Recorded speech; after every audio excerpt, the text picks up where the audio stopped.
नमस्कार दोस्तों, स्वागत है आपका उत्तराखंड समाचार में। आइए बात करते हैं आज यानी 3 जून 2020 से जुड़ी हुई तमाम उत्तराखंड की सभी बड़ी खबरों और मुख्य समाचारों को सबसे पहले आपको ले चलते हैं कोरोना अपडेट की ओर। उत्तराखंड में 85 नए कोरोना मरीज मिलने से 1043 हुए संक्रमित। 7 मरीजों ने अब तक दम तोड़ा। राज्य में कोरोना के 85 नए मरीज मिलने से कुल मरीजों का आंकड़ा 1043 पहुंच गया। मंगलवार को सबसे अधिक 37 मरीज देहरादून से मिले हैं, जबकि नैनीताल से 22। टिहरी जिले में भी कोरोना के 14 मरीज मिले हैं। 30 मरीज ठीक होकर अस्पतालों से डिस्चार्ज हो चुके हैं। देहरादून के 37 मरीजों में कुछ प्रवासी हैं, जबकि एक सब्जी मंडी में पॉजिटिव पाए गए मरीजों के संपर्क से आया है। इसके अलावा टिहरी जिले में मुंबई से लौटे 14 प्रवासी, चमोली में पुणे और मुंबई से लौटे 5 मरीज और हरिद्वार में मुंबई से लौटे 1 मरीज में कोरोना की पुष्टि हुई है, जबकि पौड़ी में 3, रुद्रप्रयाग में 2 मरीज मिले हैं। तो अगली खबर है, उत्तराखंड में इन 5 राज्यों के 75 शहरों से आने वाले लोग 21 दिन तक होंगे क्वारंटाइन। प्रदेश में अब 5 राज्यों के चिन्हित 75 शहरों से आने वाले लोगों को 21 दिनों तक क्वारंटाइन रहना होगा। इसमें 7 दिन का समय संस्थागत और 14 दिन का समय होम क्वारंटाइन के लिए रखा गया है। पहले रेड जोन से आने वाले सभी लोगों के लिए 14 दिन संस्थागत क्वारंटाइन की व्यवस्था थी। हवाई जहाज से आने वालों को 7 दिन संस्थागत और 7 दिन होम क्वारंटाइन किए जाने का प्रावधान था। अब इन्हें भी 7 दिन संस्थागत क्वारंटाइन के बाद 14 दिन का होम क्वारंटाइन करना होगा। नए नियम का उल्लंघन करने पर विविध कार्रवाई का प्रावधान भी किया गया है।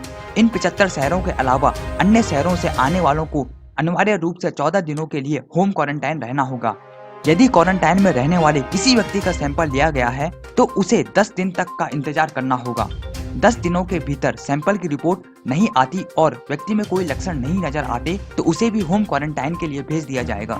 केंद्र सरकार ने पूरे देश में 75 शहरों को संक्रमण के लिहाज से रेड यानी गंभीर माना है। ये शहर तमिलनाडु, तेलंगाना, कोलकाता, मध्य प्रदेश, दिल्ली, गुजरात, महाराष्ट्र, उत्तर प्रदेश और राजस्थान के हैं। इन शहरों के किसी भी माध्यम से आने वाले को अनिवार्य रूप से 7 दिनों तक संस्थागत क्वारंटाइन होना पड़ेगा।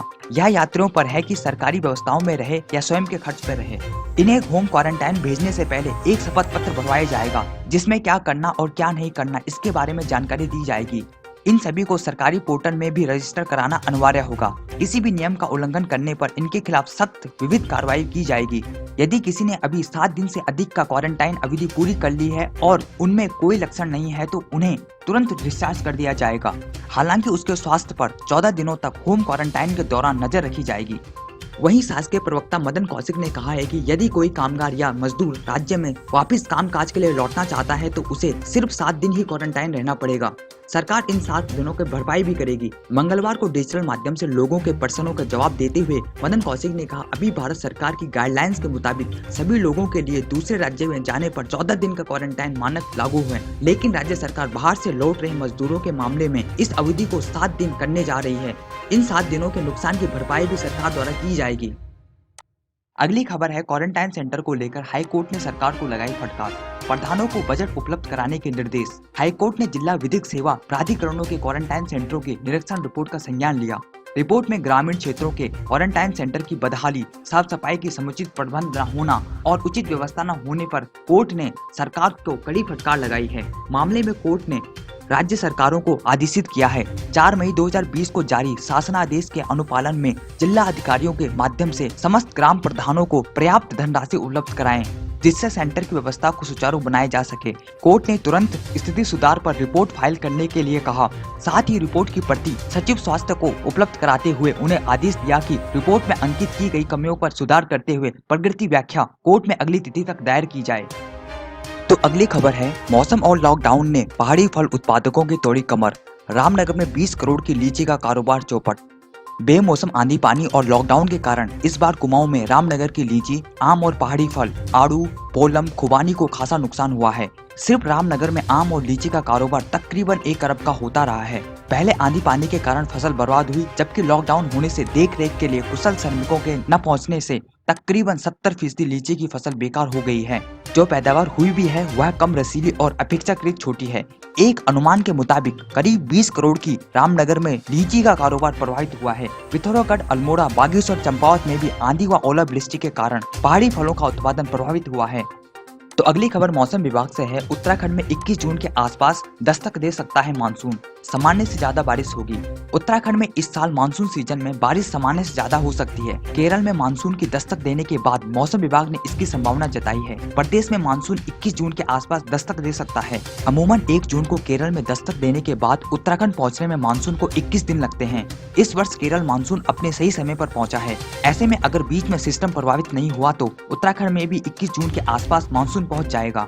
मौसम विभाग ने इस वर्ष पूरे उत्तर भारत रीजन में मानसून की बारिश 102% रहने का अनुमान जताया है। उत्तराखंड में पिछले साल तक मानसून सीजन में सामान्य तौर पर 1229.1 मिलीमीटर बारिश होती थी।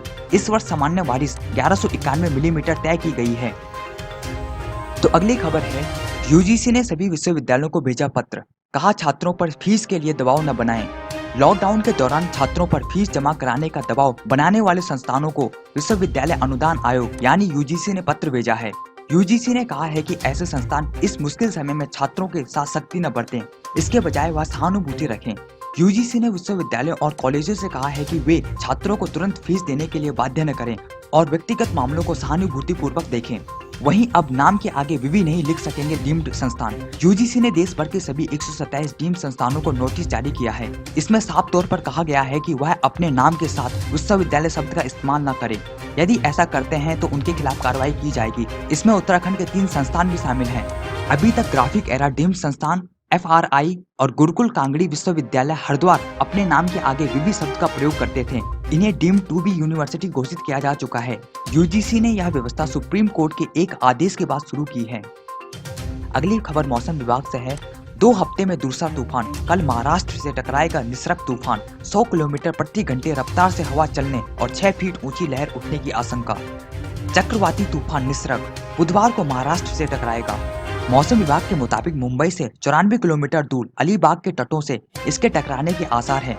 इस तूफान के रास्ते में महाराष्ट्र के रायगढ़ और पालघर में पड़ने वाले न्यूक्लियर और केमिकल संयंत्रों की सुरक्षा की तैयारी कर ली गई है। NDRF की टीमें भी तैनात कर दी गई है। प्रधानमंत्री नरेंद्र मोदी ने महाराष्ट्र और गुजरात के मुख्यमंत्रियों से हालात का जायजा लिया है और उन्हें हर मदद का भरोसा दिया है।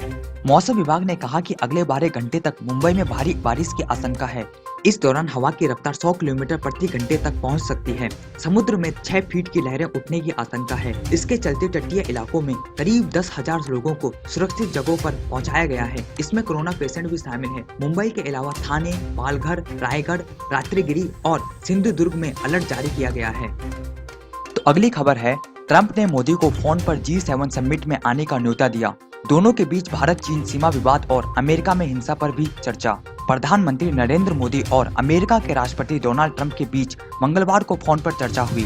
प्रधानमंत्री कार्यालय ने बताया कि दोनों नेताओं के बीच भारत चीन सीमा विवाद और अमेरिका में अश्वेत नागरिक के मारे जाने के बाद शुरू हुई हिंसा जैसे मुद्दों पर चर्चा हुई। राष्ट्रपति डोनाल्ड ट्रंप ने नरेंद्र मोदी को अमेरिका में होने वाली G7 समिट में आने का भी न्योता दिया। आपको बता दें, G7 7 बड़ी अर्थव्यवस्था वाले देशों का एक समूह है। इसमें France, Canada, Germany, Italy, Japan, Britain और अमेरिका शामिल है। इसे ग्रुप ऑफ 7 भी कहा जाता है। ये सभी देश आपसी हितों के मामलों पर चर्चा के लिए हर साल मिलते हैं। पीएमओ के मुताबिक प्रधानमंत्री नरेंद्र मोदी ने अमेरिका में जारी हिंसक घटनाओं को लेकर चिंता जाहिर की है और उन्होंने उम्मीद जाहिर की है कि डोनाल्ड ट्रंप जल्द से जल्द हालात को संभालने का रास्ता ढूंढ लेंगे।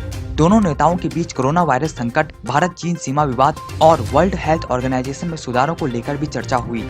उत्तराखंड समाचार चैनल को सब्सक्राइब करें उत्तराखंड से जुड़ी तमाम छोटी और बड़ी खबरों को सबसे पहले देखने के लिए।